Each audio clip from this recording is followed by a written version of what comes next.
Alright, cool. Let's get started here. So we're going to be starting on DutchBlitzCard. Okay, so we have our instance variables first. 3 of them. Private string, I named them symbol of card, color of card, value of card. You can name them whatever you want. Then comes the constructor, the public DutchBlitzCard, and then inside that I have the this statements just saying that this color of, in this case it's like over here, this color of card is the exact same as this color of card. That's basically what I'm telling Java. Well, not like the compiler and all that. Same with these two over here. Now on your get color, I just, instead of creating an entire line, creating a string called color of card to lowercase, and then doing that, just put it on your return statement, just do color of card.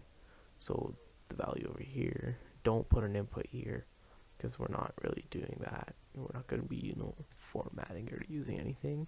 So don't really use that. Plus it says over here. Same with get symbol, leave that there. Put this to lowercase because one of the tests, if you look, here, let me see if I can find it. Boom, boom, boom. Yeah, right here. The boys and it's all half uppercase, half lowercase. So just set that to lowercase for precautionary reasons. And your get value is going to be exactly the same, but remember you're going to return the value of the card up here, right? Or the value of card from here is the exact same thing, doesn't really matter. Yeah, that's what you're doing. For get symbol, you're returning the symbol of the card. For get value, you're returning the value, and for get color, you're returning the color of the card. Now, for the Boolean, it's a literal one-liner, which kind of triggered me first, but that's okay. So you can, if you want, you don't even have to put this thing public. It looks like it's lagging or something. Cool. Yeah, you don't even have to put it public. You can just keep it Boolean. I just put it there just in case, because it's kind of like a method and all that, right? So public Boolean has same symbol as DutchBlitzCard over here. Now here's where the weird part comes in. I enabled that new card, and you might be wondering, where the heck is that new card coming from? And I'm like, okay. So remember the way this entire thing would work is that the tests will be creating a new object called called DutchBlitzCard, and they'll be using the new way of whatever. I hope you understand that. And basically what I'm doing is whatever, you can name this anything you want, right? Because we don't have a set name for this. We're just saying right now that in this test that take this DutchBlitzCard, create and just put these things in here. Put green, girl, and 3. Let's see if they're the exact same as what it would equal to. I hope that makes sense. So we can name this whatever you want.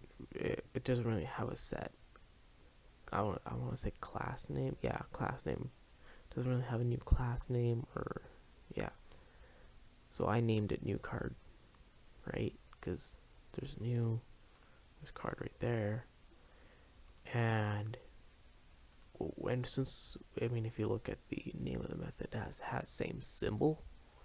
So we know we're looking at the symbol, not the entire card itself. And so you just want to return the symbol.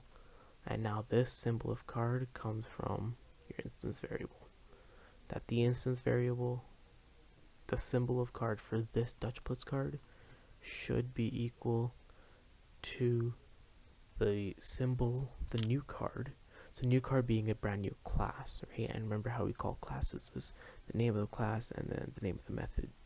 That's how we call methods, right? And I'm just saying here symbol of card dot equals. You could probably get rid of that and put another equal sign there, but that's not recommended, because that'll cause problems in the near future. So yeah, you can hit new card and then symbol of card, right? Don't put a comma here because that kind of messes things up. I really don't know how, but just it does. And we know we're looking at the exact same method called symbol of card. Now if you run that,